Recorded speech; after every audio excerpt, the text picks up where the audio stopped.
In 5, 4, 3, 2, 1. This week on Simulcast 243, we're talking about new iPhones, new Moto X, the Moto 360, and one more thing. We'll talk about it all right here on the Simulcast. It is Wednesday, September 10th. I'm Bill Stebbins, and you are listening to Simulcast 243. Patrick and I have had a busy week in tech. If you're paying attention at all, there's so much going on, Patrick. How are you? Yes. Teched out, but in a good way. Yes. There's so much exciting stuff. It doesn't matter what, well, I mean, if you're a Windows Phone person, then I saw one thing, but Android, iOS, watch stuff, computer stuff, tablet stuff, game stuff, everything. Apple joined us in the 21st century. Well, I mean, yeah, like 2 years back. But hey, better late than never. So let's get right into the Apple stuff. They had an Apple event yesterday. Well, I'm told they did. I tried to watch the live stream, and all I heard was the Rosetta Stone version of it, which was evidently learn Chinese. But and that's in between when it froze up and crashed, and so you cannot access the page. Live stream. Very frustrating. Hey, Apple, you've got how many billions in the bank? I know one thing you could probably spend it on. Buy a streaming service. Yeah. So we got a lot of new announcements out of Apple. One of the two big, well, there was one sort of big one and then one really big one. The iPhone 6 and the iPhone 6 Plus. And I gotta say, man, they look pretty damn nice. I mean, I will say this: they look really sexy. That's one thing Apple's always done a really good job of, is kind of like the sleekness. Although I've seen comments where people said they wish Apple a year ago or so they would have been the one to do like the M7 and M8 type design with that kind of aluminum back and everything. That's kind of what they would have liked to seen. But hey, I think they did a really good job with it. Although, given the dimensions and the screen sizes, these things could have some pretty good bezels. Yeah, I printed out, there's a template you can print out for the sizing, and a buddy of mine at work has a Nexus 5, and that's pretty much the exact same size as the 4.7-inch iPhone 6. Yeah, it's pretty much that, and the S4 are right about the same. Yeah, but the 6 Plus, or whatever they're calling it, that thing is huge. I mean, my OnePlus is pretty hefty, but it's about the size of the Note 3, except it's slightly narrower and taller. It's much taller. It's like a half-inch taller than my OnePlus for a smaller screen, or same size screen. Yeah. But I guess you got to put that home button in there some way. Yeah, it was about a quarter of an inch difference, if I remember correctly, when you calculate the millimeters to inches for the Note 3 versus the 6 Plus for the height. Yeah, they look, I mean, the design of them is pretty much spot on with the leaks. They look fantastic. They look like they'd be nice to hold. The 6 has it's some kind of like 750p screen. Yeah, I see either 750 or 760. I can't remember exactly. Yeah. It was like 1366 by it was something very odd. But then they went with the 1080p screen for the iPhone 6 Plus, which makes sense. But now developers have more screen sizes to deal with, and that was something that the people had really placed a lot of emphasis on, that they didn't really have to deal with that in iOS, and everything was simple and blah blah blah. And now all of a sudden, hey, you get choices. It's not so simple. Although they didn't really delve into it, or at least it was hard to with the stream to hear what they were saying. But it sounded like, at least with the Plus, that there's going to be some tweaks. So iOS 8 for the 6 versus the 6 Plus is not exactly the same. But the 6 Plus is supposed to have some stuff in there that specifically helps with the bigger screen size issues for apps. Yeah, and that makes sense. I mean, You know, I probably came across kind of negative yesterday on Twitter, maybe even today, but I didn't really intend to be negative. I get very frustrated when I'm listening to stuff like that because the same idiots who are talking a year ago about how horrible this was and how horrible that was are now saying it's wonderful. It's exactly what we needed. It's what I was waiting for. And And it's exactly what we said was going to happen. As soon as Apple pushed the bigger screen, suddenly big screens were okay. I mean, that's essentially exactly what happened, and I mean that frustrates me, and it probably shouldn't, but it does, because I mean, we had the same thing with the iPad Mini. Oh, there's no need for a smaller tablet. That's just y'all are cheap because you're getting Android tablets. There's no reason for Apple to make a small tablet. Give them the Mini, and those things sell like hotcakes. yeah, and they should. I mean, I guess that's what's frustrating is I feel like a lot of us understand this stuff and know what is good, and people aren't willing to admit it until Apple does it, which is just quit being a naysayer, I guess is what I'm saying. Yeah. Because eventually, I guess the one. Go ahead. I was gonna say, I guess the one feature that I'm kind of interested to hear more about, because I've seen some people speculate one way or the other, is the NFC. I mean, the question's going to be, because they didn't introduce it as part of their discussion on the phone. They saved it for when they started talking about Apple Pay, which is the next thing we have on our thing. But they started that whole discussion by starting off with, it doesn't communicate with the rest of the phone. It's a separate secure chip as part of the Apple Pay segment. So my question is that NFC linked to that separate secure chip, which means it can only be used for payment app things, and won't be any ability for other functionality? Or is the NFC the bridge, which means then they weren't really telling you it's the truth, that it's a separate, completely separate like ecosystem part, so that Apple doesn't find out what you're buying and things of that sort. And that was frustrating too, because I saw somebody was retweeting tweets from a guy who was misinformed about, well, the reason, Apple is doing it right because they're going to be using a secure element, and Google was doing it in the cloud, and that's why it wasn't adopted. Well, that's not actually true. Google used the secure element up through KitKat, and the carriers blocked it on every device except, well, even some of the Nexus devices. So, I mean, that kind of misinformation just really frustrates me, because it's like Apple can do no wrong and Google can do no right, and we'll get to some more of that. And I'm not taking anything away from any of these devices. I mean, they look fantastic. If you're an iOS user, you're going to be super happy, I'm sure.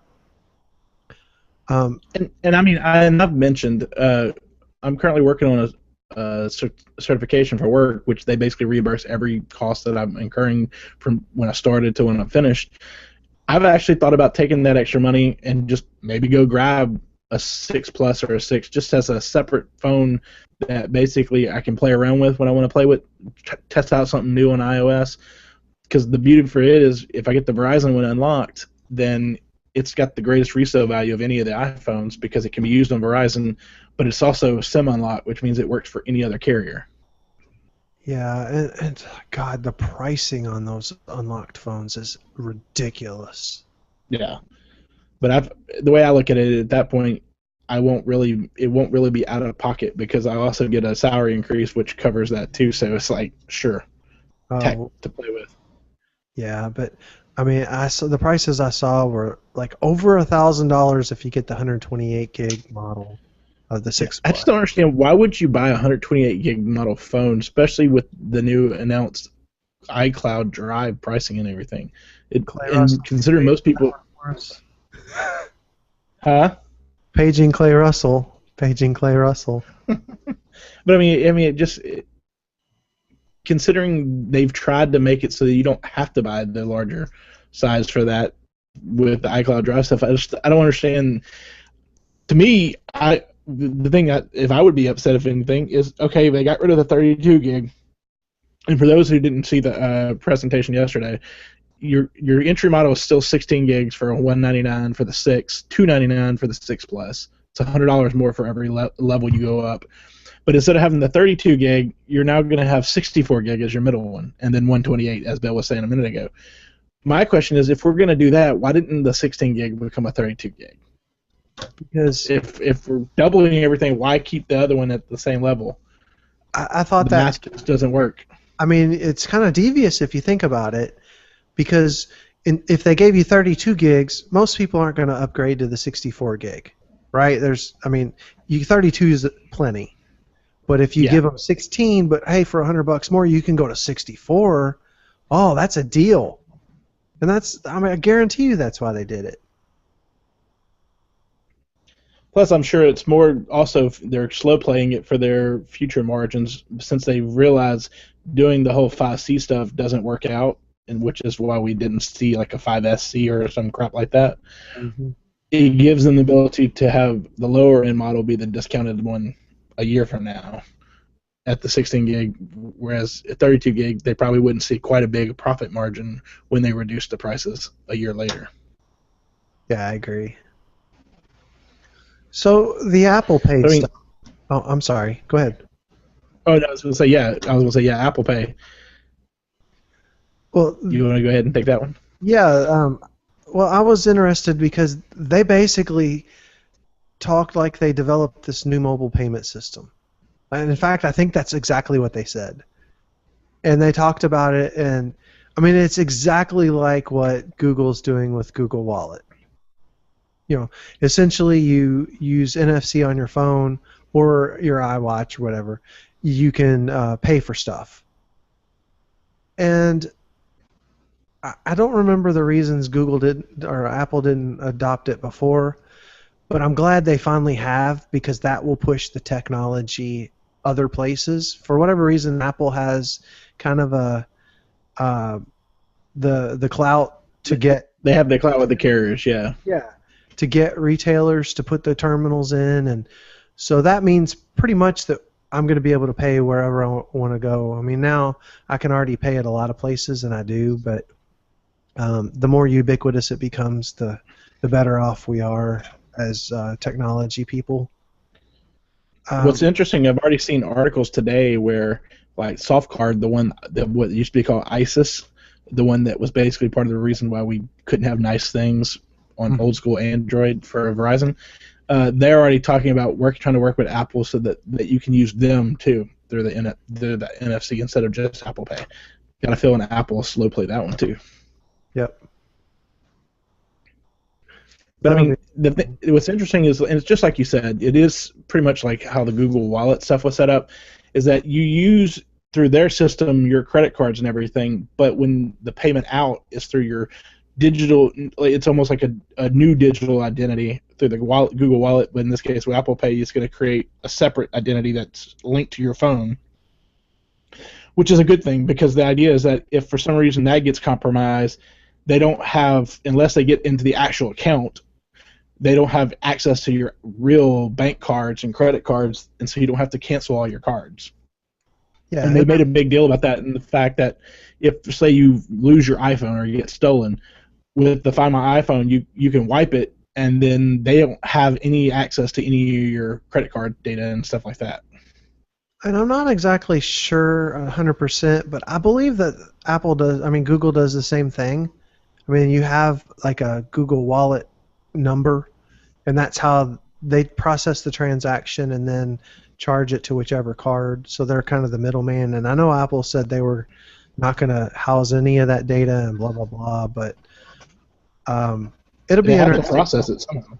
Yeah, that's what I was wondering, is they have to be in the middle somehow. So I don't quite understand what that means. Well, and Google Wallet has to do it that way, because there's no other way to do that unless you have a separate number that gets created. Yeah. For the wallet card. So we shall see. Let's talk about the Apple Watch. It's not the iWatch. Did you notice they dropped the I from all the new products? Especially this one, because it doesn't run iOS. Or does it? It doesn't look like it does. It looks like it's basically a subsystem that just accesses those things. Because they made a point to say it won't work. A lot of the functionality won't work without an iPhone attached. Is it this? Is it? Oh, you can't really see that. I mean, I kind of expected, and I know people probably think I'm just down on Apple. I'm not, but just looking at it, I haven't fooled with it at all. But it looks super busy. It looks like something you'd expect from Google. Like the home screen is, looks like popcorn kernels. Bunch of dots. And it seems very un-Apple-like.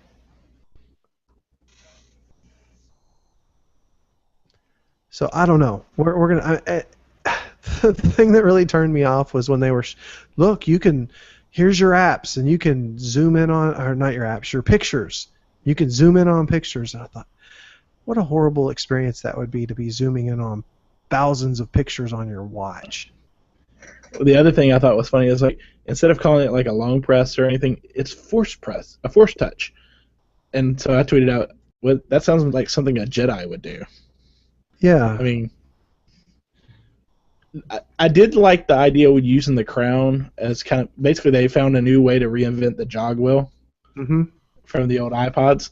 But, I mean, I think it looked cool, but also, and I think you're correct, I think you're the one that tweeted out that if Google would have come out with that kind of system, they would have been basically laughed at. I mean, it does seem very clunky on the surface, and I will wait until I use it before I actually poo-poo it too much. I mean, I'm going to reserve judgment to it till it's out, but I mean, I think the biggest thing, and it was kind of funny at that point because so many people had logged off because they figured it was over with because the iPhone suddenly the stream got better. What was interesting is they start talking about this and they said available early 2015, and you just hear the whole crowd go, "Ugh." Yeah. Because I mean that basically just says if you're Samsung, LG, Motorola, push your product as hard as you can this Christmas season because Apple ain't coming in until next year. Right. Oh, I got my Moto X working finally. Nice. I've been holding off. I want the metal band. Well, you can swap it out, so that's what I'm going to do. Well, I've been fighting that because you can either get it now and then get the band and it costs more overall, or wait, get the metal band and then get the leather band for cheap and it come out better overall. Well, and I have a donor here. I have my Invicta watch with a black metal band that is the same size. So I am actually trying to swap that this evening. Nice. So we'll see. I think the weirdest thing with the watch, and I loved your thing where you sent it out, was the whole thing where he's like, he sent me his heartbeat. Really? Yeah. Really? That. I mean, that seems like a gimmick. That seems totally like a Samsung gimmick. I'm waiting for someone to come up with like a GIF where it shows that, and then it cuts to the guy like from the sports thing where he's just like, I mean, seriously, it makes no sense. Really, you sent him your heartbeat? Jesus. Now, Patrick, what do you think about the styling? I think I'm okay with it because I always kind of like the square, like the Martian smartwatch. Mm-hmm. So I mean, the square doesn't bother me so much. And I mean, a lot of high-end watches tend to go square, not round. So I mean, I was fine with that. What I find interesting is the one they're demoing was a demo with the 18 karat gold, which they clearly neglected to give any reasonable area of where that price range is going to fall you. I joked with somebody if the cheapest one starts at $349 for just the smallest size and the basic sport band, the 18 karat gold, given the price of gold, it's probably going to take like a small student loan just to get it. Yeah. I mean, the pricing for $350 for the base model, that seems bizarre. The other thing that was interesting, though, and I don't think people have thought about this, is the bands. If you watch the video where it shows how they slide into place, that just should scream out to you, proprietary. But genius. I mean, that is how you do a watch band. I think it was awesome, but you ain't gonna be swapping it out. Yeah, I mean, they're gonna make their own. You're gonna have to buy Apple ones, but Yeah. that seems like a very. I mean, compared to the kind of the janky way that they do on most watches, where you got these little pins that pop. But whatever. I do think when those usually the first thing that fails on a band too.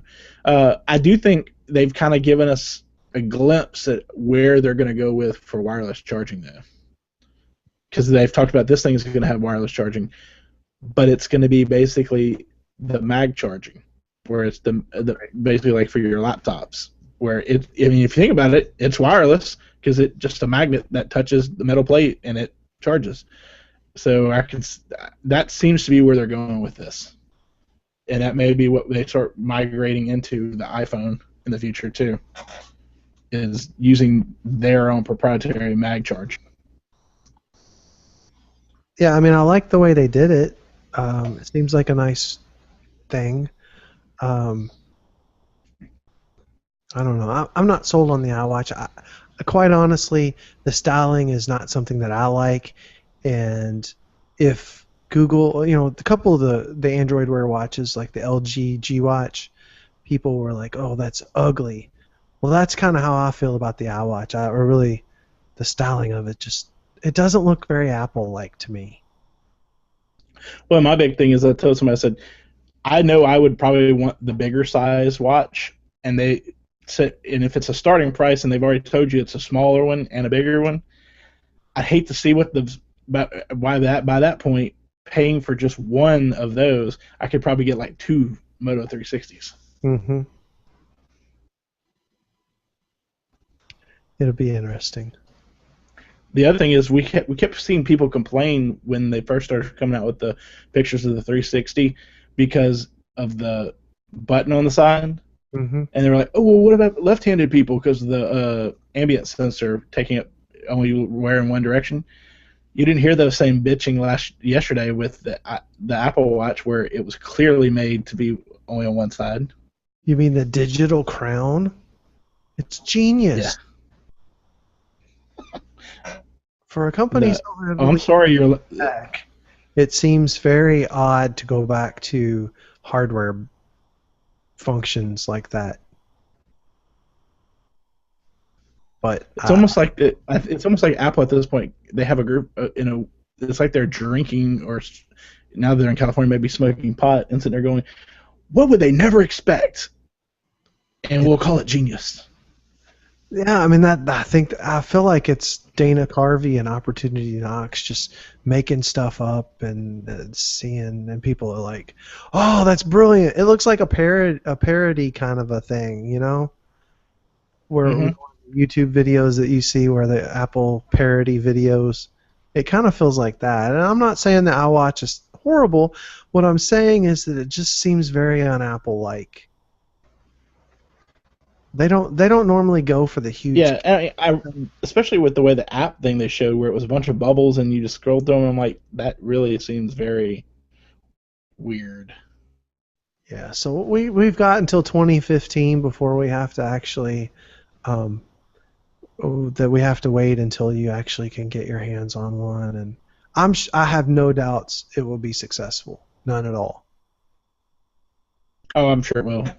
It's Apple. It'll people will buy it just because of that. It'll be a status symbol. I think that's the other thing with it starting at $349.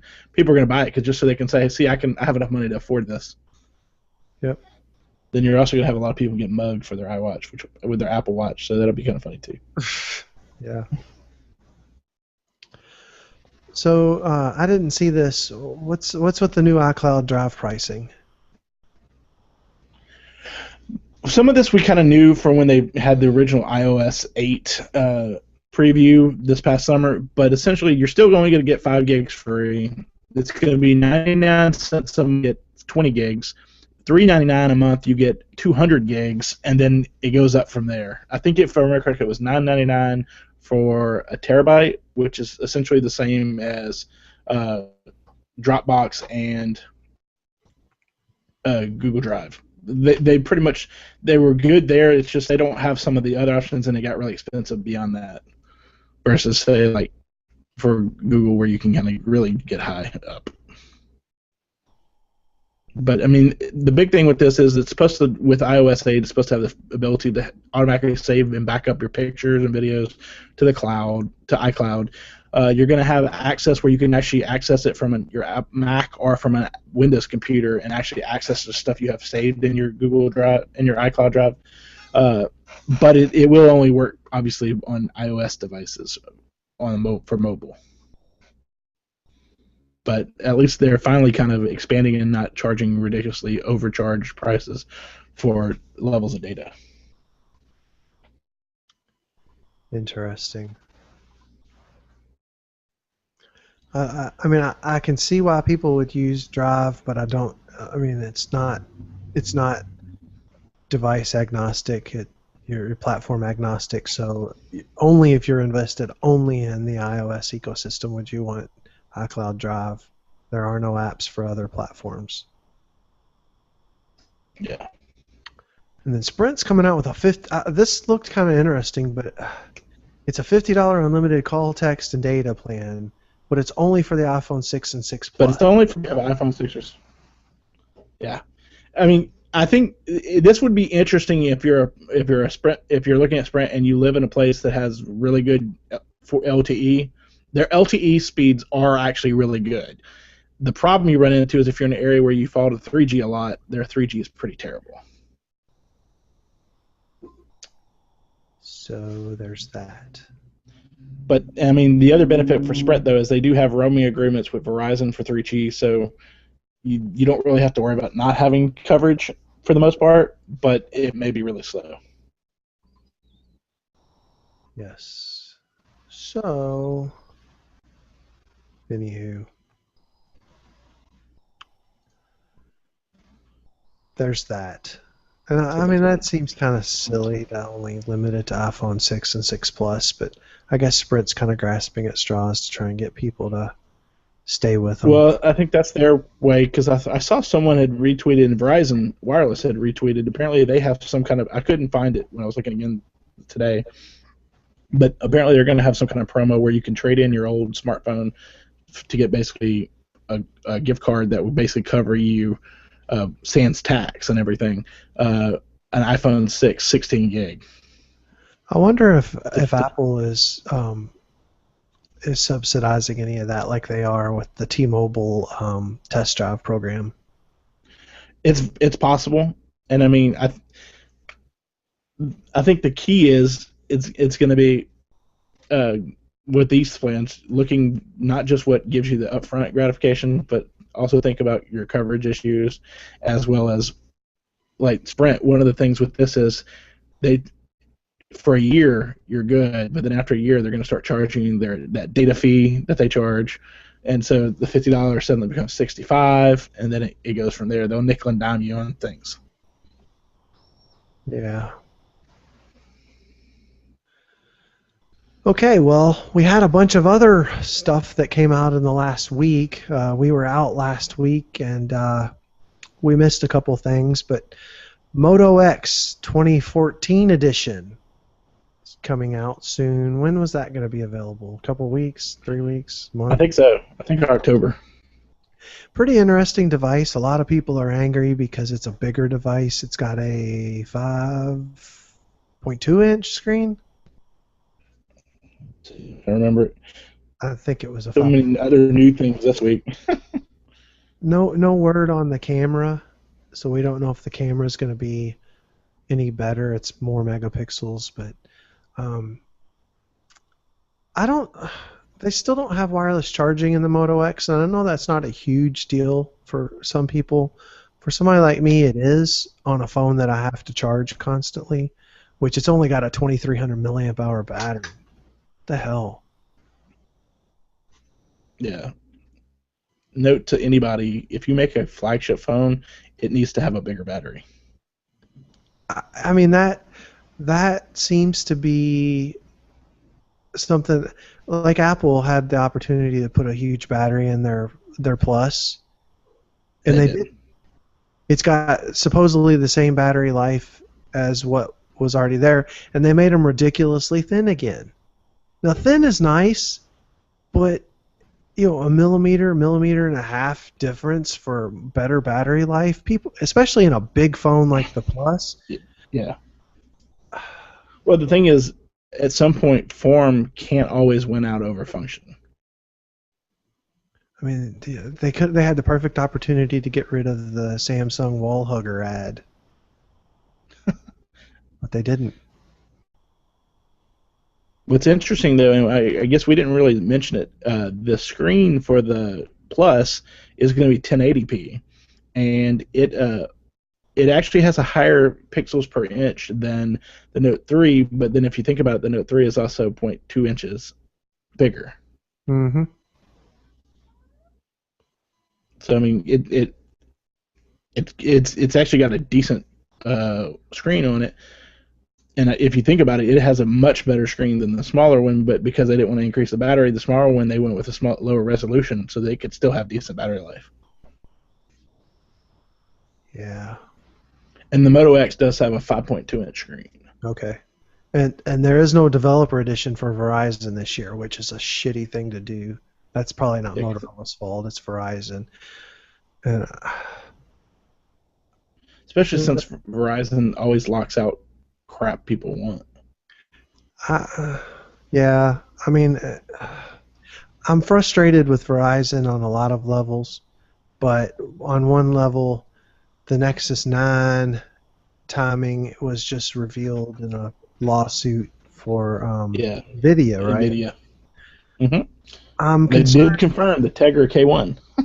Yeah, and I'm concerned because I really want a Nexus 9, but I really want a LTE version, and my gut tells me that Verizon's not going to let this thing on their network. So I don't know what that means for me.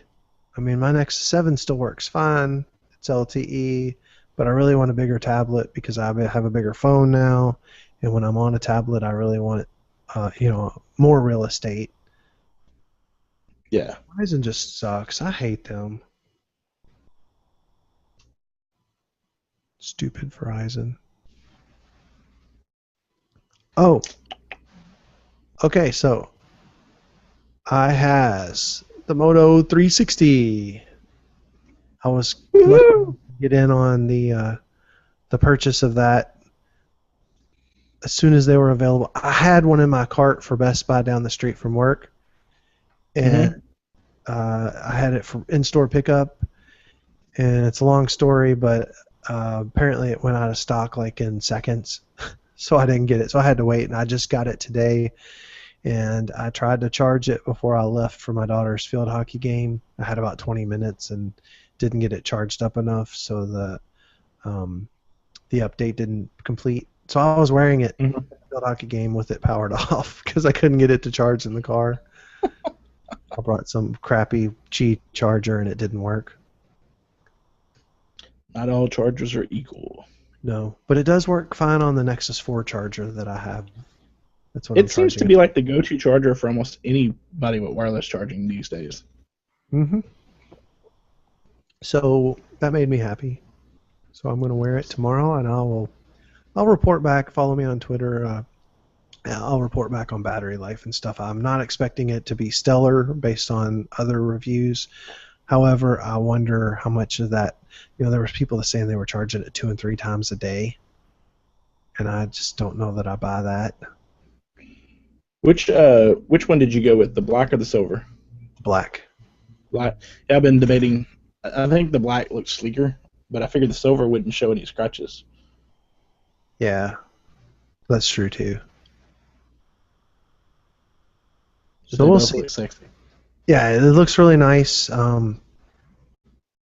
I said I haven't gotten to play with it much at all. Like I just got it powered up and connected to my phone, so we'll see how the experience is starting tomorrow. I mean, I've gotten to where I really depend on Android Wear, especially when I get a text message or something and I don't even have to pull my phone out of my pocket. I just glance and see what it is, and I can either deal with it now or triage it for later. So we shall see. The Galaxy Note 4 was announced last week, Patrick? The week before last? Last week, because it was right after Labor Day. Okay. Like the 3rd. More of the same, basically, but probably a good thing. They got rid of the fake leather and stitching on the back and just went with fake leather. So, I don't, at this point, have any interest in one. Are you spotting one? No, I like it, but I figure I'll wait till then 5 if I get another Note. I mean, my Note 3 still works perfectly for me. That's why I figured if I get something to play around with, it's either going to be a new Nexus or it'll be an iPhone just to kind of play with.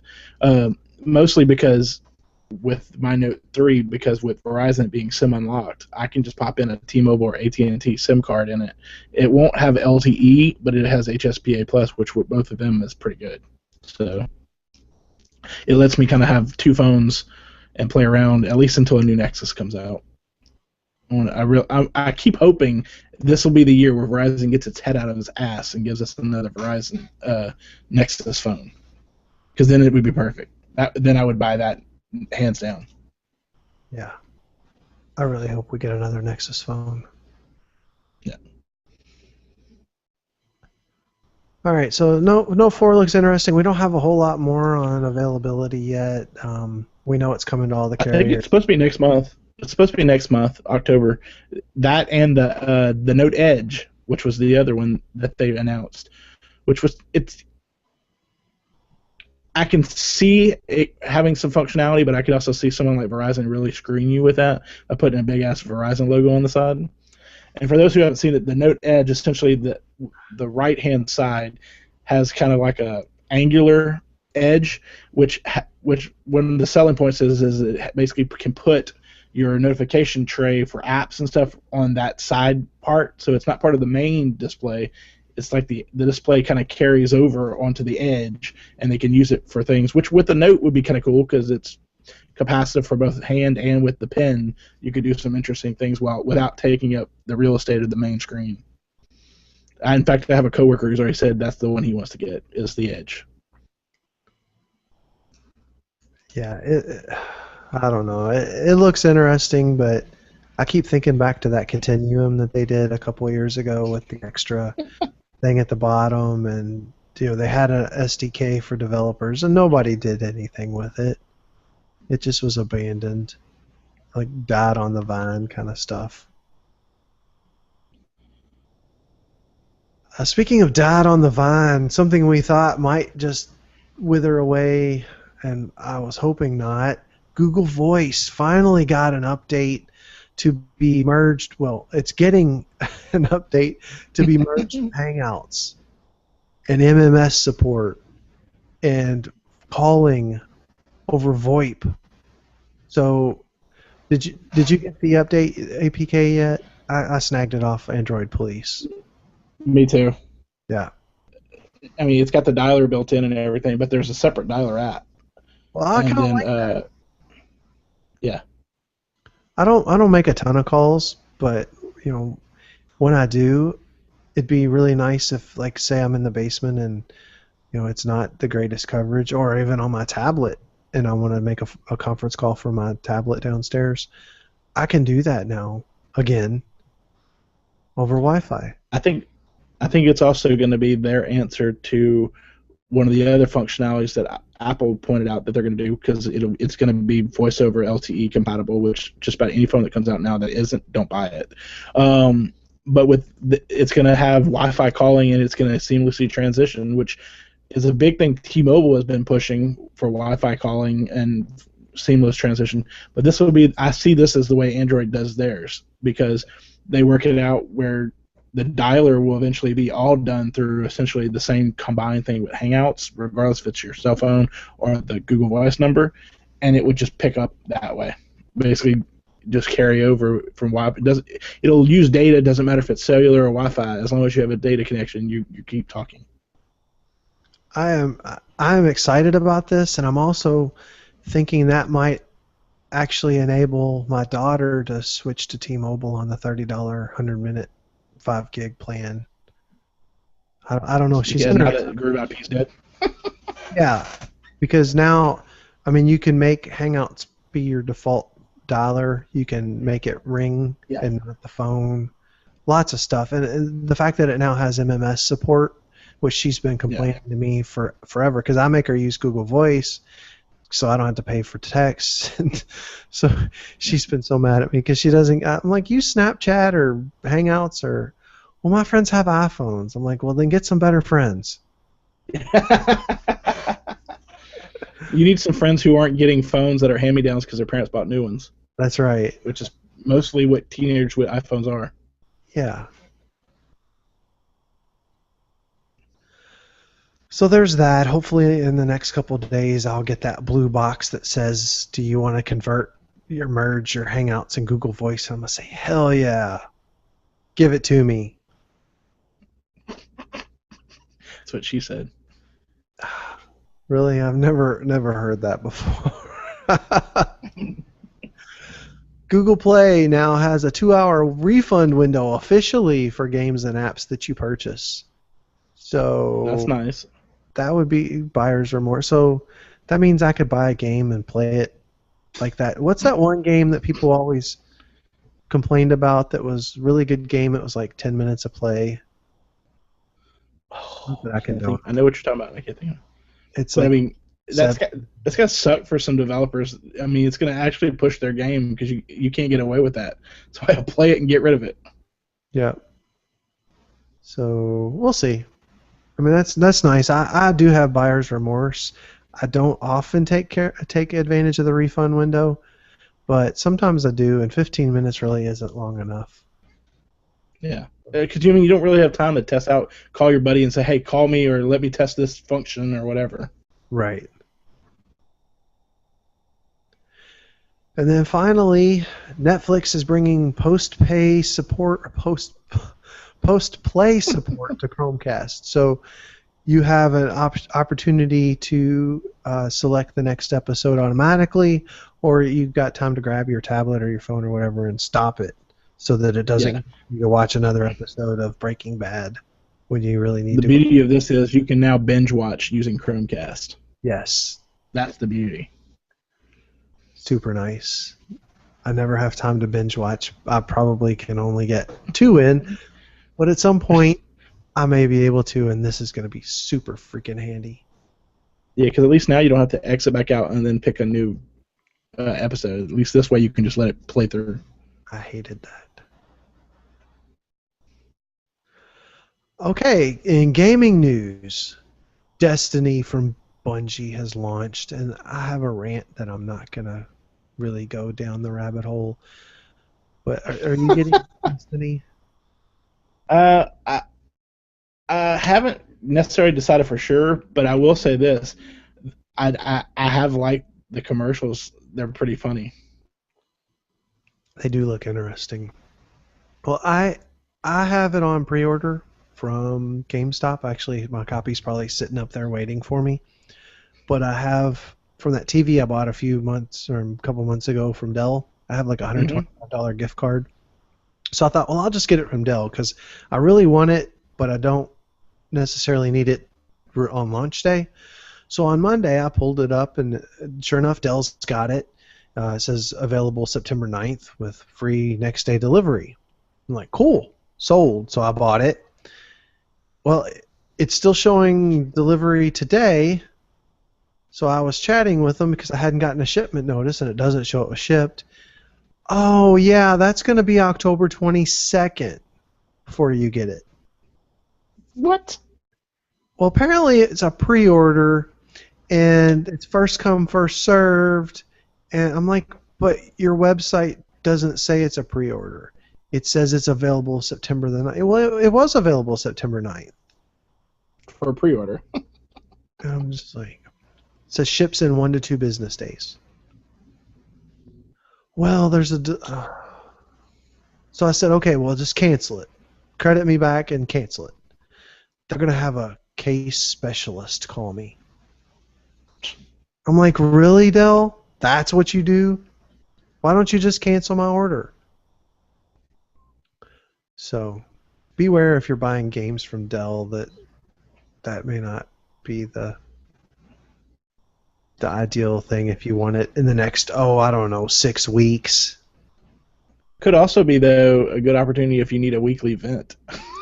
So when they give you that specialist. Yeah.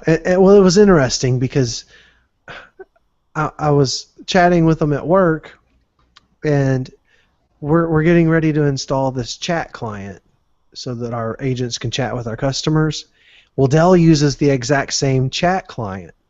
So I was taking notes the whole time I was chatting because we're making some decisions about configuration. And so that was actually a learning experience for me too. So I didn't mind it as much because I got to learn about, in real life, what to do, what not to do, how Dell was using the product. That was interesting. Nice. Yeah. So eventually I will have Destiny. I may just go buy it. I'm kind of waiting to see if I have time. I don't.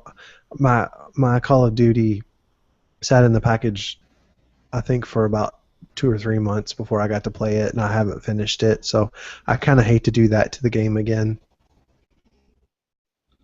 Well, considering my go, and that's it. I haven't even put it in the machine yet. I just haven't. Usually when I have a little bit of free time, I just want to watch something on TV or whatnot. I'm like that too. I mean, mindless entertainment. And I love playing games, Yeah. but it requires some concentration, and I just don't have it by the time I get time. Well, my thing is when I start playing a game, I want to be able to sit down, and then I don't want to be interrupted, and life doesn't usually let that happen. So that's why, at least with TV, I can just hit pause. It might take a couple times screaming at my Xbox to pause, but it pauses. Yep. I tried to watch the Uncarrier 7 or listen to that today, and their live stream was horrible. So I kind of got the gist of it, Patrick. Did you get to skim through the... I didn't watch. I kind of, with streams, I've kind of learned my lesson. I just go back and read the Cliff Notes later because I figured it was just going to be terrible. But I mean, the biggest thing with this, it's kind of with the flavor of the month for everybody: voice over LTE, Wi-Fi calling, Wi-Fi texting. Basically, they're pushing it just like everybody else. They're going to have to do this with the iPhone 6 coming out because I mean, it's Wi-Fi calling is one of the big features for it. So it makes sense. All the carriers are moving towards this because they all want to get rid of the legacy stuff. 2G and 3G, at some point, they want to get rid of it. The only way to do it is to get data going over Wi-Fi and LTE, voice and texting. So this is kind of where they're moving towards it. They have said the Wi-Fi calling is going to basically be coming to every phone that's capable of doing it, and so that's good, which will be great because you'll be able to do things on your Androids. That with the Google Voice integration, it'll be interesting to see how that goes with Hangouts. But I mean, I think the idea is we're starting the movement towards whatever's going to be the next iteration of LTE and kind of doing what we originally did, getting rid of the old legacy cellular networks, and a lot of places got rid of their original 2G coverage and only had a 3G backup when they went to 4G. Well, that's what we're now beginning the process of getting rid of 3G with all this. Yeah, I saw way too much G on T-Mobile over the weekend when I was out of town, heading down south. It's terrible, just as an aside. Who didn't see this coming? The Fire Phone is having a fire sale. I think we joked about that, didn't we? We did. Yes, we did. It is down to 99 cents with a 2-year agreement, and that's exactly what we predicted. I just feel bad for the two little kids from the commercial because, I mean, they've been typecast for selling shitty phones. Terrible. They're funny, but yeah, I think Amazon just needs to learn their lesson. Content provider. Provide content. Oh, and we didn't put that in I here. mean, Amazon Instant is now on Android. oh yeah. Oh, that's mine. Thank you. That's my pick of the week. There you go. I figured you were gonna go with the 360 because I was gonna pick a Hangout, but Yeah, so while Patrick's entering that, I'll just remind everybody to find us on Google Plus at google.com/plus the Simulcast and Twitter at the Simulcast. Email us podcast at thesimulcast.com or leave us a voicemail 203-903-CAST. So we'll move on to Casting Couch, and holy crap, Sons of Anarchy is back on, and I am so excited. woohoo! That show is just like a rocket ship. It just takes off, and man, it is so politically incorrect and so awesome. I love it. Nice. I still think I've only ever watched one episode, and apparently it's one of the best scenes ever. It's the one where I can't think of her name, her character in the show. It's the one that played Peggy Bundy, where she's telling the other girl that if she tries to run off with the kids, he'll find you, he'll kill you. That like those lines there were just amazing. The whole show is just like, oh my gosh, they can't kill off. Oh, they just killed off so and so. It's like, well, they couldn't. Oh, they just did. Oh, didn't see that coming. Wow. It's just like a roller coaster. They must have ascribed to the school of George R. Martin. I mean, Just the kill 'em guy. off. Yeah, the guy that writes the thing is actually Katie Seagal's husband, and I mean he's got to just be insane because it's just normal people couldn't make this stuff up. So anyway, I'm excited that it's back. It's the final season, and I have a feeling they're just gonna burn everything. There won't be anybody left, but that's okay. I can. As far as for me, NFL and college football starting up, that's the only thing really out there for me because most of my shows don't start. In fact, most of my shows don't start for at least 2 weeks or next month. I am really excited. There's lots of good shows that seem to be coming out. Although I've been trying to hold off really falling for some of these shows that are coming out because I've learned anytime I really like a show, they tend to cancel it. Mm-hmm. But some of the shows I'm looking forward to for this fall is Gotham. Looks like it may actually be really good. The Flash, if it's anything remotely as good as Arrow, is going to be good. And then with Arrow coming back, and then I'm curious to see where they take Agents of S.H.I.E.L.D. in preparation for the next Avenger movie. So that should be interesting this next year, how that plays out. So I mean, there's lots of good stuff coming out. Big Bang starts back in 2 weeks. So lots of good shows. My DVR is about to get a workout. Awesome. Picks of the week. My pick this week is something that really cheered me up today, and that is the Hangouts Google Voice integration, which by my count we've been waiting 16 months for. And it's been about 6 months since they killed off third-party app support for Google Voice calls. So I'm happy to have that option back. I mean, who doesn't want to take a phone call on their tablet? So I just love that flexibility to be able to send or reply to text messages. That'll let you actually use Google Hangouts on your computer also to reply to SMS, not just Google Voice texts. And then the MMS part is great because I always get MMS from people, and then I have to either go to Gmail or I just don't get it at all. Yeah, I have to go. Which number did you send it to? Well, send it to my cell phone because it's not going to come through the other way. And I hate giving people my other number because then that's the one that they call me on, and I'm like, well, I didn't have that phone with me today, and they just don't understand. Yep. It's tough being a dork. What do you have for us this week? The Amazon Instant Video app. We finally. I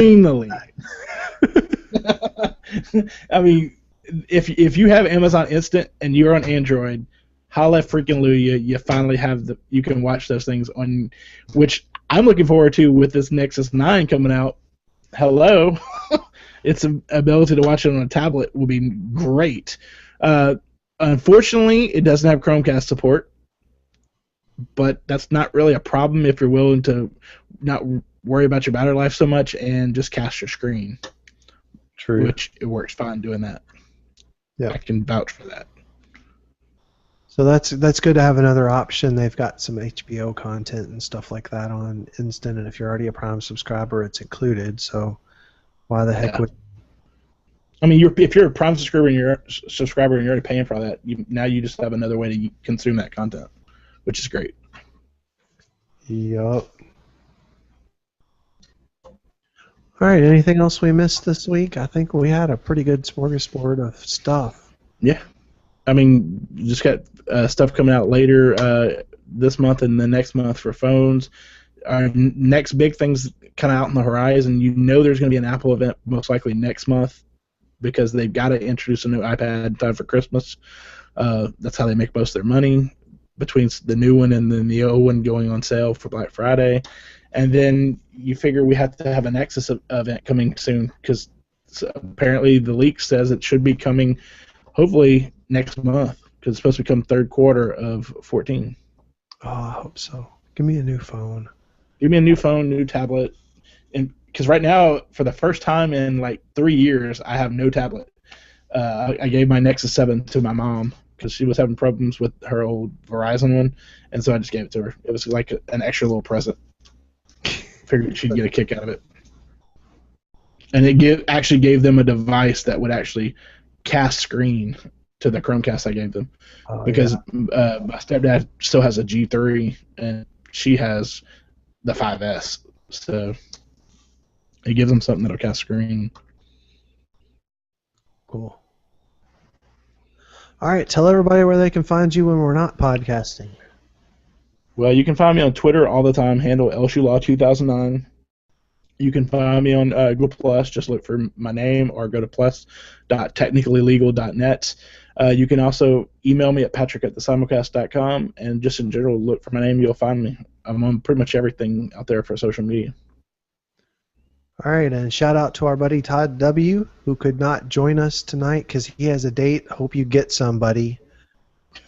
That's going to do it for Simulcast 23 for Wednesday, September the 10th. I'm Bill Stebbins, and we will be back next week, so tune in. Later.